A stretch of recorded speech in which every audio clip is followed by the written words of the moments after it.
I told you Makusa couldn't hold me.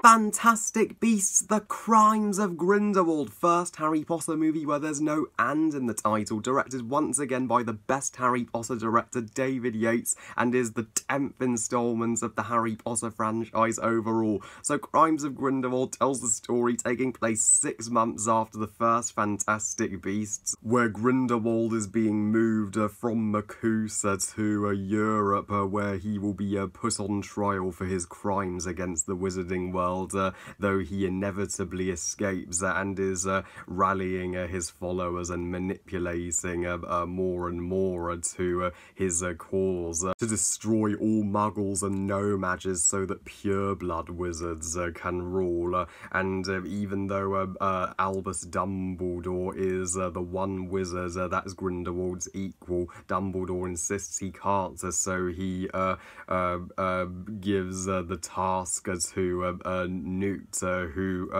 along with Tina, Queenie, Jacob, and his former girlfriend, Letta Lestrange, who is now engaged to his brother, Phoebus, are all travelling to Paris to search for Credence, the obscurus from the first movie, who is initially thought deceased, who has come to Paris to search for his birth mother, and in the process befriends and rescues Nagini, an animagus who will become Voldemort's snake. So yeah, the peace with the wizards and the non-magic is threatened as Grindelwald continues to devise the wizarding world. And as a Harry Potter fanboy, I was deeply upset the critics were hating on this movie. It sadly has the lowest Rotten Tomatoes score for a Harry Potter movie of just 39%.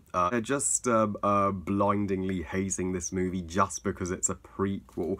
As my mum says, the critics have a checklist for prequels. They're like, it's a prequel, automatic negative review, and it automatically won't live up to the original, which is bullshit. So, the prequels, they're not harmful, unlike remakes, and the Fantastic Beasts movies, I love them so much as they are prequels done right. Harry Potter is simply my favourite movie franchise of all time, and as for Crimes of Grindelwald, I can't believe this is the first negatively reviewed Harry Potter installments, because after seeing Crimes of Grindelwald for myself, holy shit, I absolutely adored it.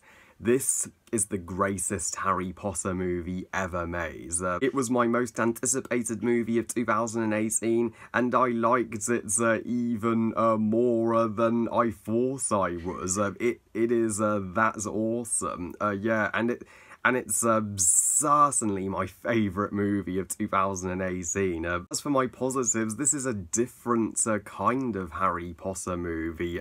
It is grim. It's darker in comparison to the first Fantastic Beasts. There's less of the cutesy Fantastic Beasts and more of Grindelwald's rise to power. This is a grim movie, even by Harry Potter standards, the darkest in the entire franchise. Even not even kids are spared in this movie. Yeah, that's how mature this movie gets, and it's epic.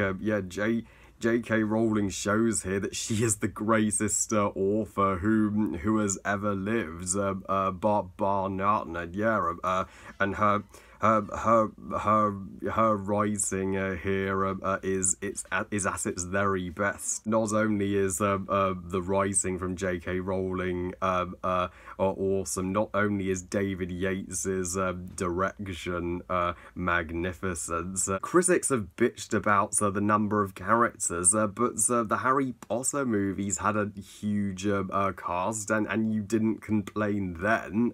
So it also works here because J.K. Rowling gives each of them a critical purpose to the plot. So the acting here is absolutely spellbinding, especially from Johnny Depp as Grindelwald and Jude Law as a young Dumbledore.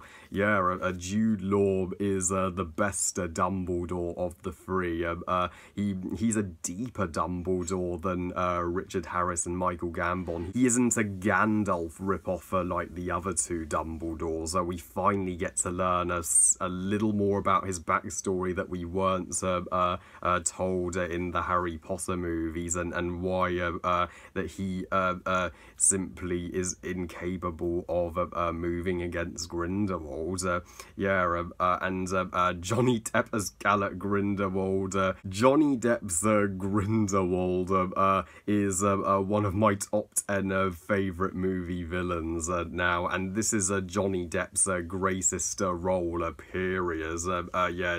Johnny Depp makes this entire movie.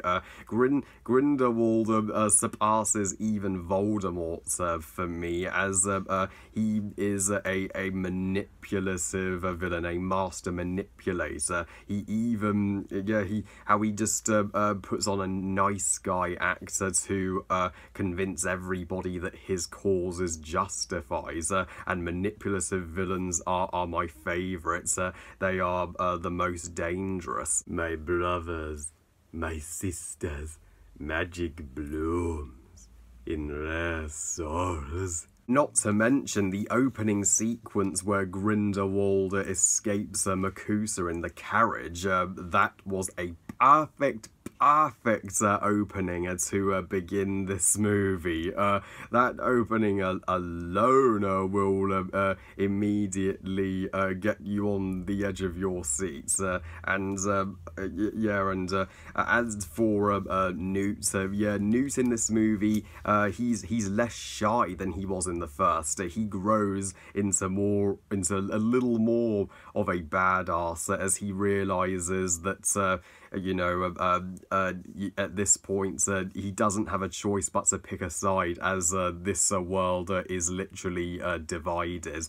And I absolutely loved reuniting our four leads, Newt, Tina, Queenie and Jacob. It was like a family reunion from 2 years ago.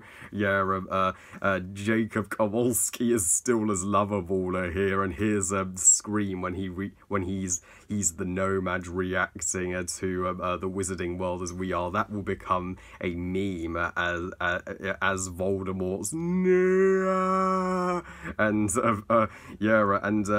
and as for Queenie, she may have had less screen time than the other three in the first movie, but in this movie, she is sadly having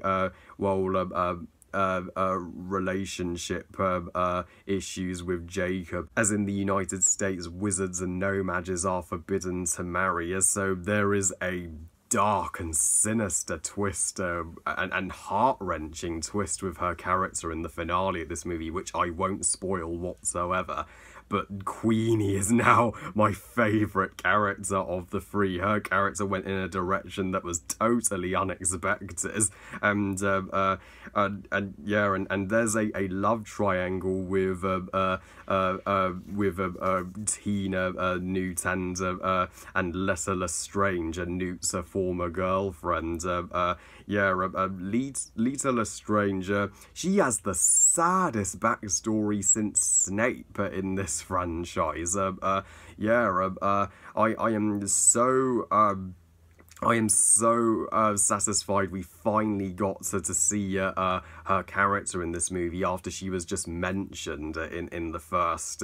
And Credence, he is the primary focus of this story. He becomes one of the most vital characters in this franchise. That's how shocking his reveal is, which I also won't spoil. I would love to spoil this movie, but I don't want to ruin anything for you if you've yet to check it out. And as for Nagini, played by Claudia Kim, I say it's a good thing that Nagini was once a human, as that helps us sympathise with her character, you know. So when Neville kills Nagini with the Sword of Gryffindor in Deathly Hallows Part 2, you just want to knock him unconscious and snap that Sword of Gryffindor in half to spare Nagini, because in this movie she's not that bad of a character.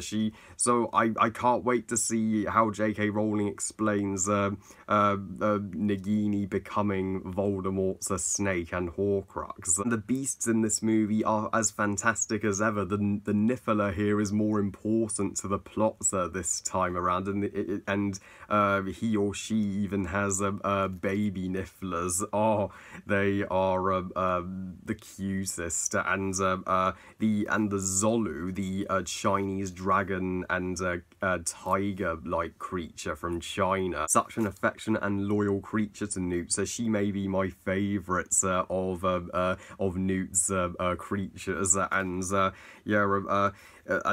And also Hogwarts does return in this movie, both in present day and in flashback to Newt and Lita's childhood. And I was erupting with applause, and I was crying seeing Hogwarts again after a 7-year absence from the big screen, and just hearing the Hogwarts theme play. A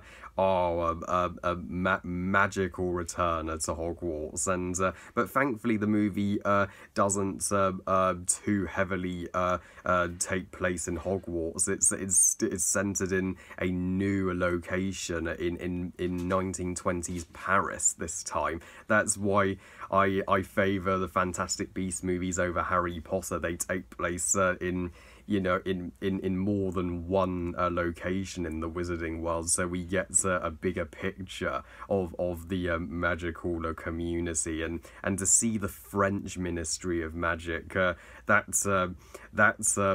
was majestic. And James Newton Howard's soundtrack is gorgeously epic. It certainly helps this movie feel more serious than its predecessor, and the two best parts of this movie, as I mentioned, the opening. That opening is superior to even The Incredibles versus The Underminer in Incredibles 2, and also the finale of Crimes of Grindelwald would be my favourite parts. The finale is the movie builds up to this intense and astonishing finale. Yeah, this finale's electrifying all around. There are plot twists that, unlike The Last Jedi, are done right, and I can't think of a better movie cliffhanger than this. It makes even the cliffhangers of Infinity War and Jurassic World Fallen Kingdom look light-hearted in comparison. J.K. Rowling and you'd better hurry up and write the scripts to let us know how these cliffhangers are resolved. You have us hooked. This I have absolutely no negatives whatsoever with Crimes of Grindelwald. It's as perfect as a prequel comes, and it's as perfect as a Harry Potter movie comes. This is not just my favourite movie of 2018, but it's one of my top 10 favourite movies of all time now. I give Fantastic Beasts: The Crimes of Grindelwald 5 stars out of 5. Best movie ever. What a fantastic movie. I don't get the hate for it whatsoever. It isn't a crime to like this movie. It's fantastic to like it. Well, I love you guys. Thank you for watching. I hope you guys enjoyed this review. And what are your thoughts on Crimes of Grindelwald? Please comment and let me know. Please like this video and subscribe. Please follow on Twitter and on Google+ and on Instagram. And I'll see you all next time. Stay tuned for my Harry Potter ranking. And remember, movies are us. Bye, guys.